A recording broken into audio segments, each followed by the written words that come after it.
അയ്യോ ഞാൻ പാവമാണ് എന്നെ വിട്ടേക്ക്. അയ്യോ എന്ത് എന്തത് ഏതാ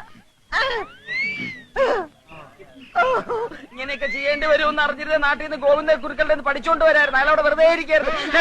അയ്യോ കോടാലി വെട്ടല്ലേ. ഞാൻ ചെയ്യണോ? അയ്യോ ചെയ്യാം. പിന്നെ അയ്യോ ചവിട്ട്.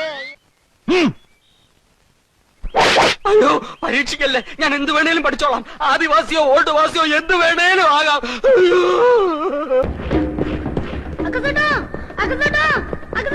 കീ അറിയുമ്പോച്ചേ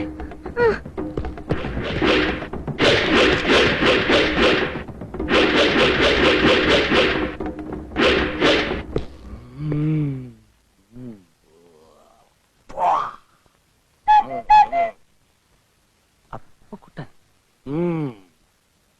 പോടാ.